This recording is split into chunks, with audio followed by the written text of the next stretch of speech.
Today, I'm going to show you how to set up your TP-Link router.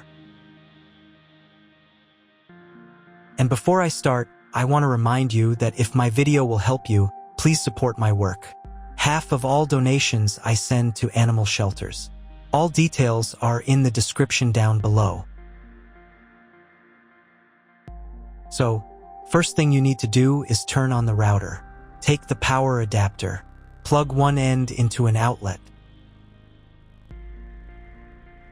and the other into the router.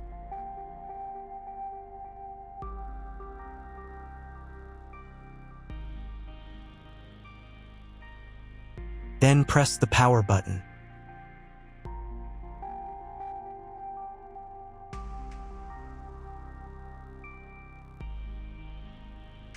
When the router is powered on, the light will turn on. It may take a few minutes for it to completely turn on. Next, connect the cable from your broadband provider or from your modem to a special internet port. This port usually has a different color and labeled as WAN. Each cable should be inserted until it clicks.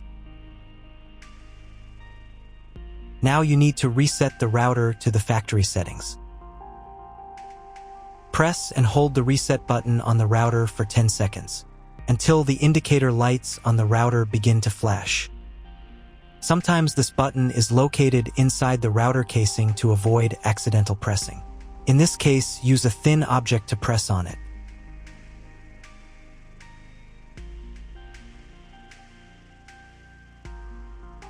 The router will reboot and the settings will return to the factory defaults.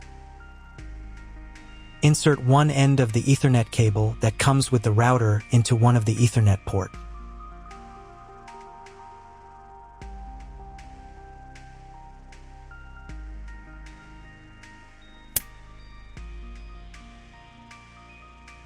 And the other into your computer's Ethernet port. Please wait a few minutes for connection. The router is now connected to your computer. Now you need to set it up. But first, I will show you another method for connecting the router if you do not have an Ethernet cable or your computer does not have an Ethernet port. Connect the router to the power adapter and cable from your internet provider. This will enable Wi-Fi. If the router is new and has never been configured, the Wi-Fi network will have the name of your router. Your router has its own Wi-Fi network name and password printed on a sticker. Connect to it. Great, you've connected to the router. Now let's start setting it up.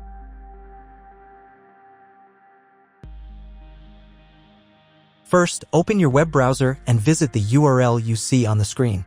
Use the URL bar instead of the search bar. At the beginning, you will see a form with a login and password.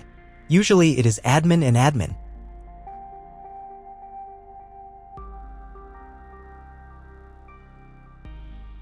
If these credentials are wrong, then find label on your router. The credentials are often printed on the bottom of the device.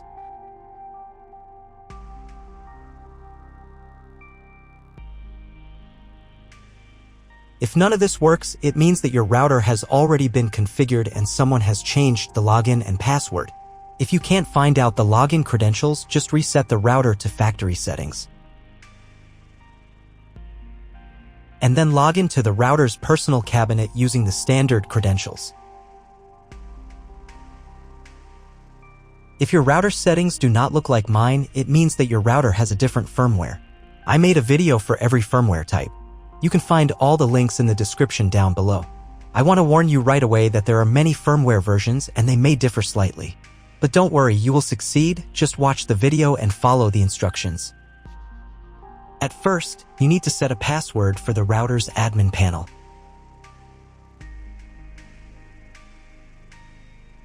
Click on this button.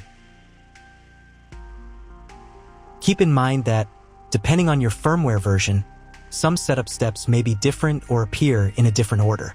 But don't worry, you've got this. Just watch the video and follow instructions. On the first screen, select your time zone. If you're not sure which one to choose, just select any. On the next page, select your internet connection type. This is usually specified in your contract with the internet provider. If you don't know, try clicking on this button for auto detection. The router will attempt to determine the connection type automatically. If detection fails, select Dynamic IP. Depending on the type of connection you selected, the next page might look different from mine. If you chose Dynamic IP, you'll need to select one of the options shown.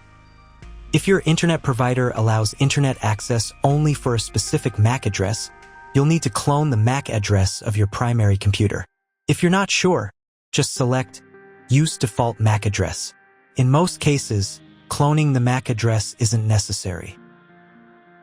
But if you don't get internet access after the quick setup, repeat the setup and try cloning the MAC address. On the next page, set a name and password for your future Wi-Fi network. You'll see one or more available Wi-Fi bands for your router. If there are several, enable them all and set a name and password for each network. When you write the credentials, click the next button.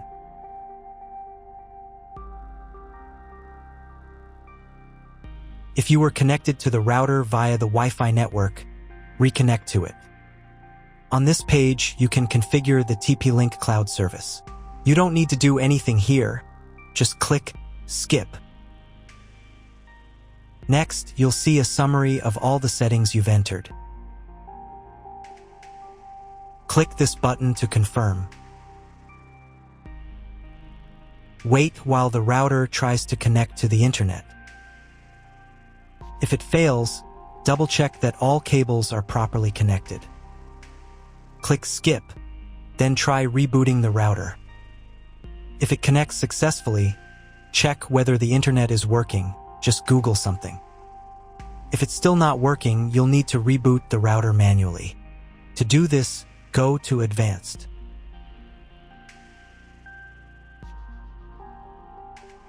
Then select System. Select Reboot tab and click on the Reboot button.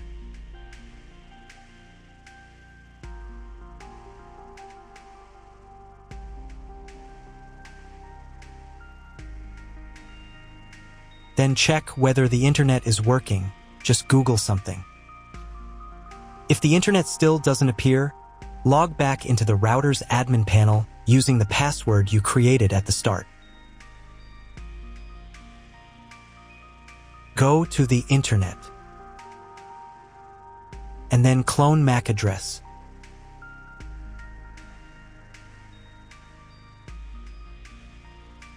Save the settings.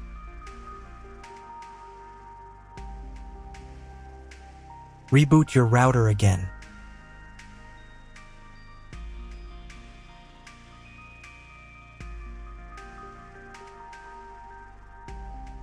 And after a couple of minutes, check internet connection. If internet still doesn't appear, contact your internet service provider. He will tell you what type of connection you have and what other settings you need to do. That's all. If my video was useful, please support my work. I send half of all donations to animal shelters. All the details are in the description below.